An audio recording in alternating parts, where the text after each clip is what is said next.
However, it is a dramatic aorist. The tense of the verb is indecisive. In other words, it could refer either to past action or an event that is still future.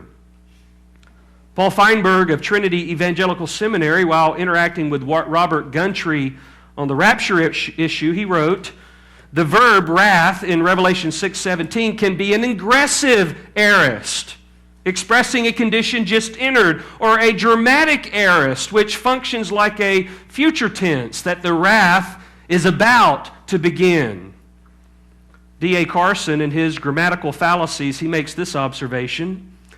He says, more than a decade ago, Frank Stagg wrote an article about the abused aorist. The problem, as he saw it, was that competent scholars were deducing from the presence of an aorist verb that the action in question was once for all or completed. The problem arises in part because the aorist is often described as the punctiliar tense. Careful grammarians, of course, understand and explain that this does not mean the aorist could be used only for point actions. The aorist, after all, is well planned or well named. It is aorist, that is, without a place, undefined. It simply refers to the action itself without specifying whether the action is unique, repeated, ingressive, instantaneous, past, or accomplished.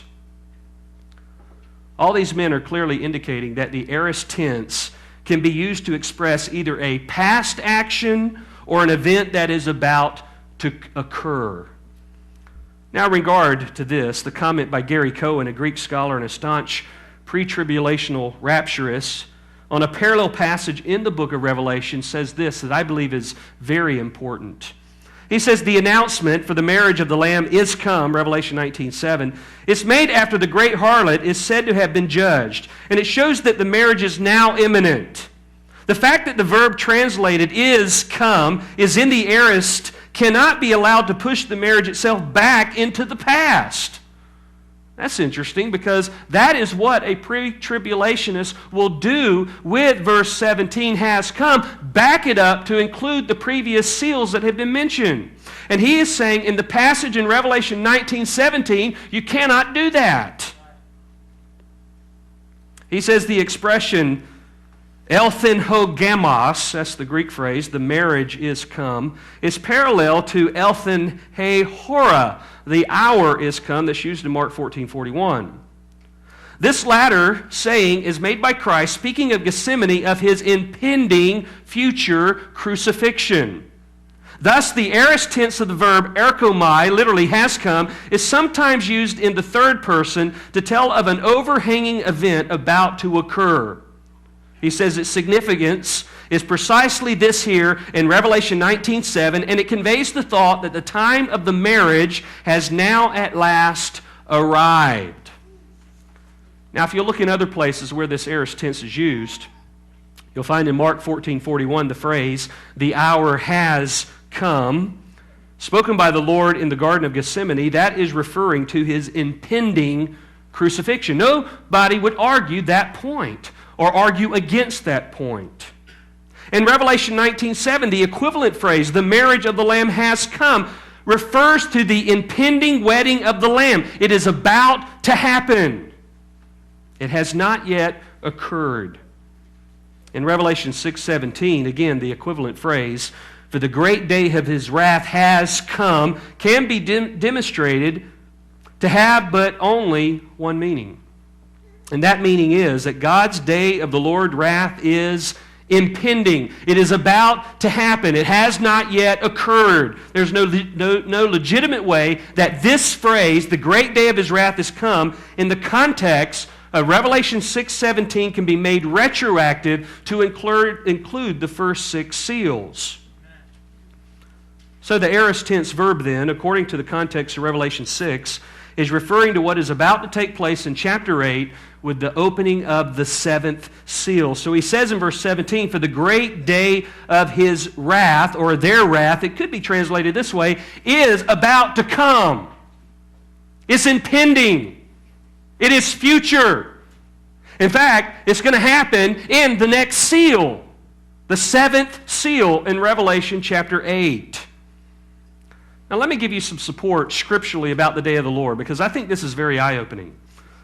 You have in Joel chapter 2 and verse 30, it speaks of the cosmic disturbance that occurs before the day of the Lord. Listen to what it says, and then listen to what we have already read in Revelation chapter 6. Joel 2:30 says, I will display wonders in the sky and on the earth, blood, fire, and columns of smoke. The sun will be turned into darkness and the moon into blood before the great and awesome day of the Lord comes. If you look there in Revelation chapter 6, it says, verse 12, I looked, and when he broke the sixth seal, and there was a great earthquake, the sun became black as sackcloth made of hair, and the whole moon became like blood. What seal are we talking about? What seal is he referring to of this cosmic disturbance which he says happens before the day of the Lord? Seal 6. That's precisely what is occurring in the opening of that seal. Joel also says in chapter 3 and verse 14, multitudes, multitudes in the valley of decision, for the day of the Lord is near in the valley of decision. The sun and moon grow dark, and the stars lose their brightness. See, he's describing the day of the Lord. Even the prophet Isaiah in Isaiah 13:9, he says this, Behold, the day of the Lord is coming, cruel with fury and burning anger, to make the land a desolation, and he will exterminate its sinners from it. For the stars of heaven and their constellations will not flash forth their light. The sun will be dark when it rises, and the moon will not shed its light. Notice verse 13 of chapter 6. And the stars of the sky fell to the earth, as a fig tree cast its unripe figs when shaken by a great wind. Seal 6. When is this occurring? Joel 2:31. Before the great and awesome day of the Lord comes. In fact, if you were to take Revelation 6, verses 15 and 16, you would put them side by side to Isaiah 2:19 through 21, you would have an exact parallel. Listen to what Isaiah 2:19 says. Men will go into caves of the rocks and into the holes of the ground before the terror of the Lord and the splendor of his majesty when he rises to make the earth tremble. In that day men will cast away to the moles and to the bats their idols of silver and their idols of gold which they have made for themselves to worship, in order to go into the caverns of the rocks and to the clefts of the cliffs before the terror of the Lord and the splendor of his majesty when he arises to make the earth tremble. That's exactly what is taking place in this sixth seal. Look at verse 15. It says, Then the kings of the earth and the great men and the commanders and the rich and the strong and every slave and free man hid themselves in the caves and among the rocks of the mountains. And they said to the mountains and to the rocks, Fall on us and hide us from the presence of him who sits on the throne and from the wrath of the Lamb. Now again, parallel passages looking at the day of the Lord describe the same cosmic events, and they say that this is occurring before the day of the Lord.